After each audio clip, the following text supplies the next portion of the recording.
வணக்கம். திரிஷா ஐயங்கார் கிச்சன். இன்றைக்கி நம்ம கிச்சனில் சிறுகீரை கீரையெல்லாம் ஆயணும். சிறுகீரை வச்சுருக்கேன். இந்த கடாயில் தான் பண்ண போகிறோம். இந்த குக்கரால், இந்த குக்கர் கப்பால் ஒரு கப்பு துவரம்பருப்பு நல்லா அலம்பி வச்சுருக்கேன். இதில் என்ன பண்ணலாம், நீ டைரெக்டாக இப்போ வானாலேயே கடாயிலேயே வேக வைக்கிறதா இருந்தால் வேக வைக்கலாம். எனக்கு இது வேக மாட்டேங்கிறது, அதனால தான் நான் குக்கரில் வேக வச்சுக்கிறேன். பச்சை மிளகா நல்லா ஒரு 7-8 பச்சை மிளகா. இது கலருக்கு மிளகா. இது சேர்த்துக்கிறேன். அப்புறம் தக்காளி இது மாதிரி குட்டி சைஸில் ஒரு 2.5 தக்காளி கட் பண்ணியிருக்கேன். தக்காளி சேர்த்துக்கிறேன். இப்போ இது சேர்த்துட்டு இதில் இப்போ நீங்கள் சட்டியில் போட்டு கடையிறதா இருந்தால் மிளகாவை அப்படியே போட்டுக்கலாம். நான் அப்படியே கரண்டியில் தான் அப்படியே வற்றிக்க போகிறேன், அதனால் நான் இப்படி போட்டுக்கிறேன். கொஞ்சம் மஞ்சப்பொடி ஒரு 1/2 டீஸ்பூன் போட்டுட்டு இதை குக்கரில் நல்லா ஒரு 2-3-4 விசில் வச்சு வாங்கிக்கலாம். கீரையை அலம்பியாச்சு. பருப்பும் பாருங்கள் நல்லா இந்த மாதிரி ஜம்முன்னு இப்படி வெந்திருக்கு. இப்போ கீரை போட்டு நம்ம சேர்த்து இன்னும் கொஞ்சம் வேக வச்சோம்னாக்கா இன்னும் நல்லா வெந்துடும். இப்போ என்ன பண்ணலாம், இந்த கடாயில் இந்த பருப்பு இதை சேர்த்துடலாம்.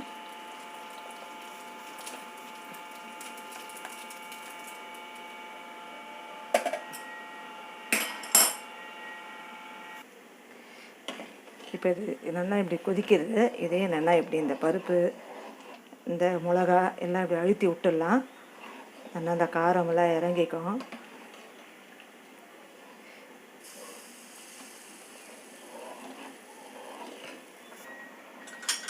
பாருங்க,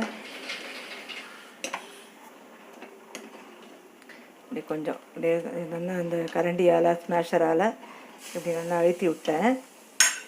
இப்போது நல்லா அழைச்சி அந்த கீரையை சேர்த்துக்கலாம். நான் இன்னும் உப்பு போடலை. இந்த கீரை வேகட்டும், வெந்த அப்புறம் உப்பு சேர்த்துக்கலாம். இப்படி கலந்து விட்டுட்டு இன்னும் கொஞ்சம் தண்ணி வேணும், கீரை வேகணும்.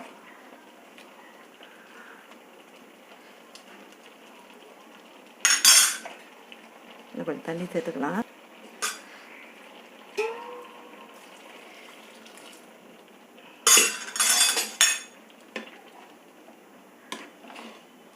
இப்போ கீரை நல்லா வேகட்டும். வெந்த அப்புறம் ஒரு சின்ன எலுமிச்சை சைஸ் அளவுக்கு புளி, உங்களுக்கு இந்த தக்காளி புளிப்பே வேணும்னாக்கா இப்படியே விட்டுடலாம், போகிறோன்னா இப்படியே விட்டுடலாம். இல்லைன்னா ஒரு சின்ன எலுமிச்சை சைஸ் அளவு புளி தண்ணியை கரைச்சி வச்சுருக்கேன், அதை சேர்த்துட்டு தாளிப்பு கொடுத்துட்டு இறக்கிட்டோம்னாக்கா ஒரு டிஃப்ரெண்ட்டாக கீரை சாம்பார் ரெடி ஆகிடும்.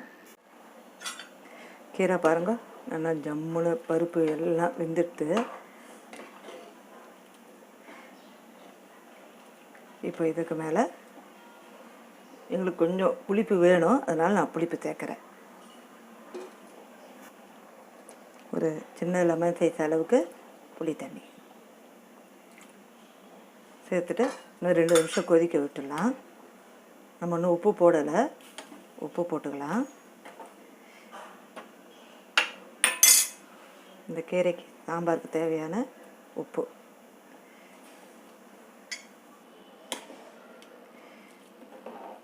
இன்னும் 2 நிமிஷம் கொதிக்க வச்சுட்டு நம்ம தாளிப்பு கொடுத்துட்டோம்னா சூப்பரான ஒரு கீரை சாம்பார் ரெடி ஆகிடும். கீரை பாருங்கள் நல்லா ஜம்முன்னு அந்த புளி தண்ணியோட பச்சை வாசனை எல்லாம் போயிட்டு நல்லா ஜம்முன்னு ரெடி ஆகிட்டு. இது இப்படியே சிம்லேயே இருக்கட்டும். நம்ம இதுக்கு ஒரு தாளிப்பு சேர்த்துடலாம். இங்கே நான் நெய் சேர்த்துருக்கேன், நீங்கள் வேணும்னா எண்ணெய் சேர்த்துக்கலாம். நெய்யில் வெங்காயம் வேணும்னா வெங்காயத்தை வதக்கி போடலாம். நான் வெங்காயம்லாம் ஒன்றும் போடல. 1 டீஸ்பூன் கடுகு நல்லா பொரிஞ்சிட்டு நான் கேஸ் எல்லாம் ஆஃப் பண்ணிட்டேன். அப்படியே நல்லா ஒரு கைப்பிடி அளவுக்கு கருவேப்பிலை.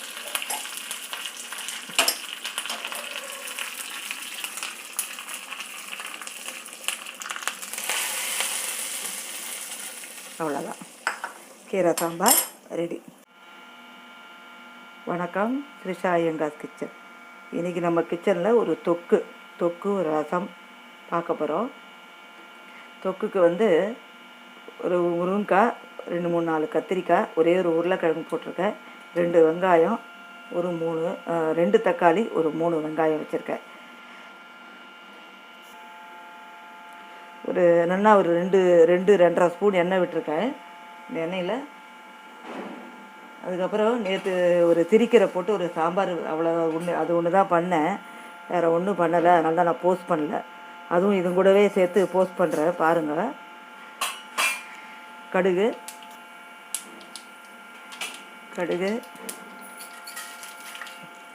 இன்னும் ஒரு ஸ்பூன் உளுந்து, ஒரு 1/2 ஸ்பூன் கடலைப்பருப்பு,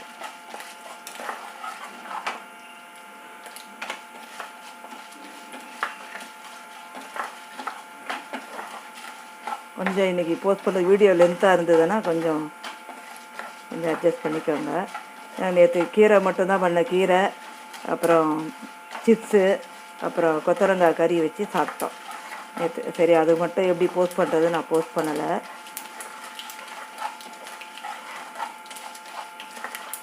நல்லா இது மாதிரி எப்படி சவந்துட்டு இது நல்லா ஒரு கைப்பிடி கருவேப்பிலை போட்டுக்கலாம். கருவேப்பிலை, இந்த வெங்காயம்,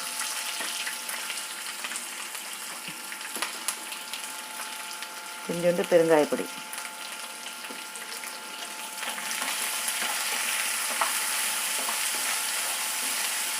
வெங்காயம் இந்த மாதிரி கியூப்ஸாக கட் பண்ணிக்கலாம், ரொம்ப பொடியாக இல்லாமல்.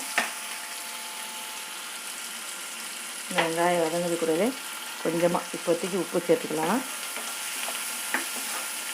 கொஞ்சம் வதங்கட்டும். வதங்கின அப்புறம் தக்காளி சேர்த்துக்கலாம்.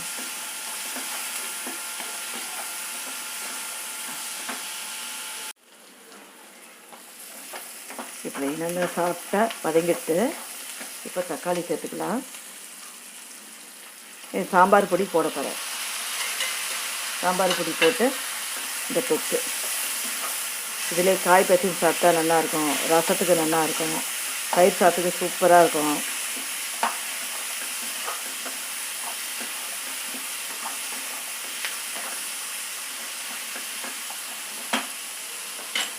இது வதங்கட்டும். அதுக்குள்ளே ரசத்துக்கு ஒரு நெல்லிக்காய் சைஸு பாருங்கள், கொஞ்சமாக தான் புளி தண்ணி, நிறைய இல்லை. இந்த 3 தக்காளி இதை நல்லா பேஸ்ட்டாக அரைச்சிட்டு வந்துடுறேன். நல்லா இப்படி உடையிற மாதிரி, ரொம்ப குழையில, அந்த அளவுக்கு வதங்கிட்டு தக்காளி. இப்படி உடைச்சா உடையுது, அவ்வளோதான். இப்போது தக்காளியெல்லாம் சேர்த்துக்கலாம்.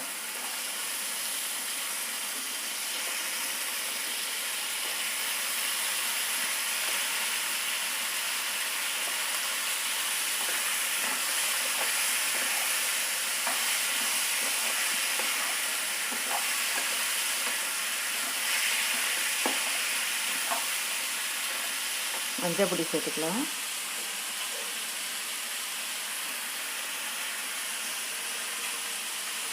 இந்த காய்க்கு தேவையான உப்பு சேர்த்துக்கலாம்.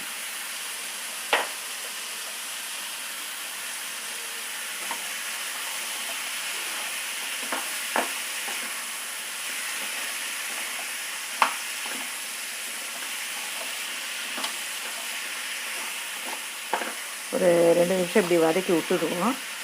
வதங்கட்டும் எண்ணெயிலே நல்லா வதங்கிட்டு இப்போ காரத்துக்கு தேவையான ஒரு சாம்பார் தூள் 1 ஸ்பூன் போடுறேன், போட்டுக்கலாம்.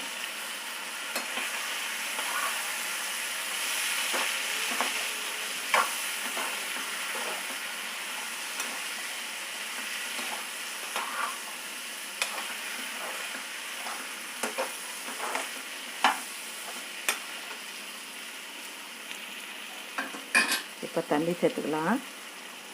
இது வேகட்டும், காய் நல்லா முழுகிற அளவுக்கு தண்ணி சேர்த்துக்கலாம். அப்படியே காயெல்லாம் வெந்து அப்படியே கெட்டியாக வரும். அந்த பதத்தில் நம்ம எடுத்து இறக்கி வச்சுக்கலாம்.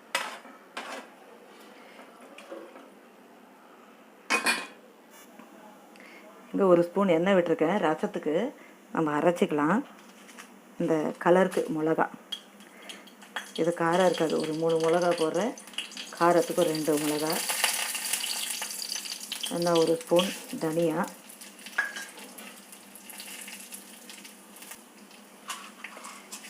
ஒரு ஸ்பூன் துவரம்பருப்பு, ஒரு டீஸ்பூன் மிளகு, ஒரு 1½ டீஸ்பூன் சீரகம்.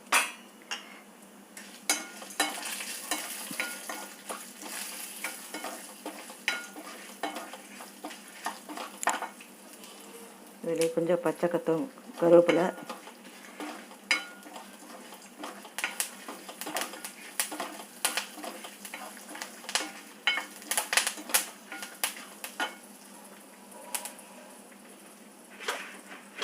இது வதங்கின்றது கூடவே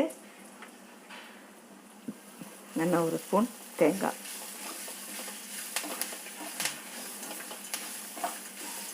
வாசனை வர வரைக்கும் நல்லா வறுத்தா போகிறோம். அப்படியே சிம்லேயே வச்சு பாருங்கள், லைட்டாக இப்படி ஸ்மெல் வருது, லைட்டாக செவந்துட்டு வருது. இதை அப்படியே ஆஃப் பண்ணிடலாம். ஆஃப் பண்ணிவிட்டு இதை பவுடராக அரைச்சிக்கலாம். அதுக்குள்ளே இங்கே காயெல்லாம் நல்லா வெந்துட்டு நல்லா அப்படியே திக்காகிட்டு வருது. இப்போ இதுக்கு மேலே டேஸ்ட்டுக்கு என்ன பண்ணலாம், இந்த கறி மேல் பவுடர் கொஞ்சமாக 1 டீஸ்பூன் போல் போட்டுக்கிறேன். அப்புறம் கொஞ்சம் தேங்காய். இது தேங்காய் வேணும்னா சேர்த்துக்கோங்க, வேண்டாம்னா விட்டுருங்க.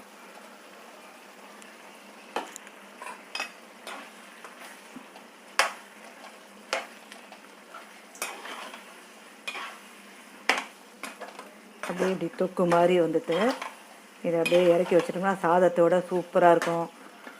இந்த ரசம் சாதம், தயிர் சாதத்தோட பாருங்க, அப்படியே சுண்டி அப்படியே ஜம்முன்னு ஜல்லாம் வந்துட்டு.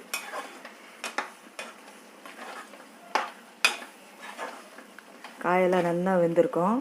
இந்த பாருங்க, ஒரு வெந்து உடையுது. அவ்வளோதான். முருங்கைக்காய், கத்திரிக்காய், உருளைக்கிழங்கு போட்டு ஒரு தொக்கு ஆஃப் பண்ணி. இங்கே ரசத்துக்கு நான் தாளித்து விட்டு தான் பண்ண போகிறேன். 1 டீஸ்பூன் நெய் விட்டுருக்கேன். நெய்யில் வந்து கொஞ்சமாக கடுகு,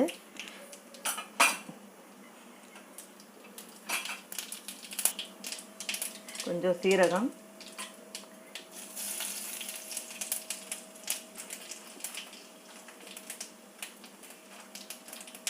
ஒரு 2 மிளகா வத்தல், இதுலேயும் நெய்லேயும் கொஞ்சம் கருவேப்பிலை, கொஞ்சம் பெருங்காயம் எல்லாம் தாளித்து விட்டுட்டு எல்லாம் ஒன்றா சேர்த்து வச்சிட்டோம்னா அப்படியே நுரைச்சிட்டு வந்து இறக்க வேண்டியதான். இந்த தக்காளி அரைச்ச விழுது மிக்ஸி அலம்பி எல்லாத்தையும் ஒன்றா சேர்த்துட்டேன். அப்புறம் இந்த புளித்தண்ணி, இன்னும் கொஞ்சம் தண்ணி புளிப்பு பார்த்து சேர்த்துக்கலாம்.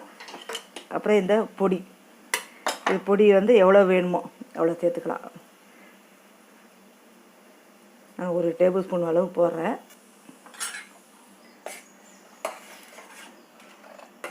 இதை இப்படி கலந்து விட்டுட்டு இன்னும் கொஞ்சம் தண்ணி சேர்த்துக்கலாம். உப்பு போட்டுக்கலாம், இந்த ரசத்துக்கு தேவையான உப்பு. இன்னும் கொஞ்சம் இந்த புளிப்பு பார்த்துட்டு இன்னும் கொஞ்சம் தண்ணி சேர்த்துக்கலாம். இன்னும் தண்ணி விடணும், தண்ணி கம்மியாக தான் இருக்குது.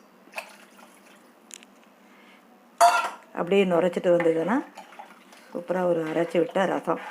இந்த பொடி இருந்ததுன்னா இன்னொரு நாளைக்கு யூஸ் பண்ணிக்கலாம். அப்படியே கெட்டியாக எப்படி இருக்க பாருங்க. இன்னும் கூட தண்ணி பாருங்கள், இப்படி அப்படியே நுரைச்சிட்டு அப்படியே நடுவில் அப்படியே கொதிச்சுட்டு வருது.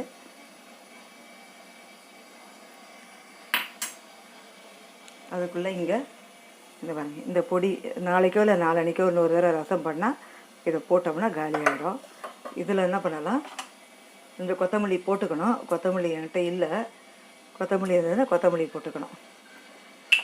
கொஞ்சம் இதுலேயும் கொஞ்சமாக லேசாக பெருங்காயப்பொடி, 2 கருவேப்பிலை, பெருங்காயப்பொடி போட்டுட்டு இதை அப்படியே இப்படி நுரைச்சிட்டு வரதை ஆஃப் பண்ணிடுறேன்.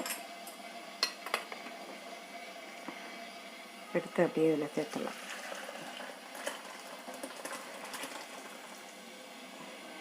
அவ்வளோதான். சூப்பரான ஒரு அரைச்சி விட்ட ரசம். இன்றைக்கி தளிகை ரெடி ஆகிடுது. ஒரு அரைச்சி விட்ட ஒரு தக்காளி ரசம், அப்புறம் முருங்கைக்காய், உருளைக்கிழங்கு, கத்திரிக்காய் போட்டு ஒரு தொக்கு. நீங்கள் இதே மாதிரி ட்ரை பண்ணி பாருங்கள். தேங்க்யூ.